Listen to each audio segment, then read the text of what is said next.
ગુજરાતમાં ગંભીરા બ્રિજ તૂટી ગયો. ભાજપના નેતાઓએ બેશરમીથી કહ્યું કે 23 ગાડા પૈકીનો એક ગાડો તૂટ્યો છે. મધ્યપ્રદેશના એક ગામડામાં સારો રોડ ન હોવાના કારણે એમ્બ્યુલન્સ નથી આવતી, જેના કારણે અનેક લોકોએ જીવ ગુમાવ્યા.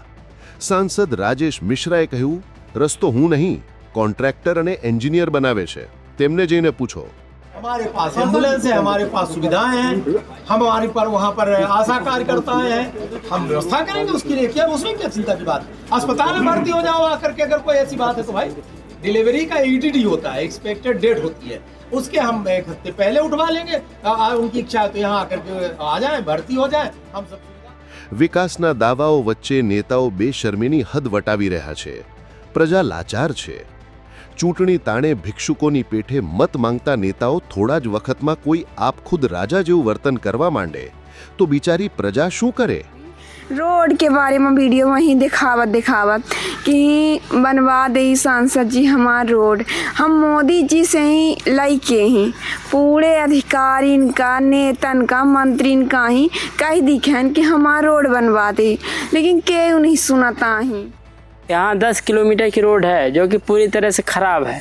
यहाँ बड़े वाहन भी नहीं चलते, छोटे वाहन भी नहीं चलते. और यहाँ की जो जनता है लगभग मतलब 20 साल से शासन प्रशासन जितने भी नेता हैं सबसे बोल रहे हैं कि रोड बनवाइए, आवेदन दे रहे हैं, लेकिन वो लोग सुन नहीं रहे. हाँ हम यहाँ बोल देते हैं, हो गया. अभी हमारे बगैया टोले में 2 घटना है इसमें, अभी 1 महीने के अंदर दोनों, मतलब एक महिला तो ख़त्म हो गई बच्चा सहित, और एक का बच्चा ही ख़त्म हो गया. यहाँ से 5 किलोमीटर में एक अस्पताल है जिसमें ना नर्स है ना डॉक्टर.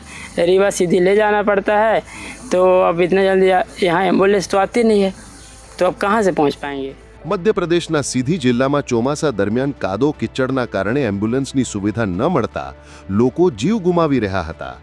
સ્થાનિક સોશિયલ મીડિયા ઇન્ફ્લુએન્સર લીલા સાઉએ વડાપ્રધાન પાસે મદદની ગુહાર લગાવી, તો સાંસદ રાજેશ મિશ્રાએ તેને રાજનીતિ પ્રેરિત ગણાવી દીધી. એક ગર્ભવતીના મોતની ફરિયાદનો જવાબ આપતા તેમણે કહ્યું કે ડિલિવરીની સંભવિત તારીખ બતાવો, અમે 1 સપ્તાહ પહેલા જ ઉઠાવી લઈશું અને દાખલ કરાવી દઈશું. કંગાળ રસ્તા માટે તેમણે કહી દીધું કે રસ્તા હું નહીં, એન્જિનિયર કોન્ટ્રાક્ટર બનાવે છે.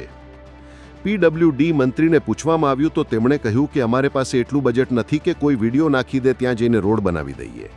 और जहां सड़कों के बारे में विचार नहीं किया जा सकता था कांग्रेस की सरकारों के जमाने में, आज वहां भी सड़कें हैं. लेकिन सड़कें हैं तो कुछ गड्ढे भी होंगे कि गड्ढे कहां नहीं होते बरसात में. હદ તો ત્યારે થઈ ગઈ જ્યારે ભાજપના નેતાઓએ કહ્યું કે ખરાબ રસ્તા માટે તો અગાઉના નેતા અને કોંગ્રેસ જવાબદાર છે. તેઓ કદાચ ભૂલી ગયા હશે કે આ વિસ્તારમાં તો પહેલા પણ ભાજપના જ સાંસદ હતા. કામ ઓછું અને ભાષણબાજી વધારે કરતા કેટલાક નેતાઓના બફાટ અંગે તમારું શું માનવું છે?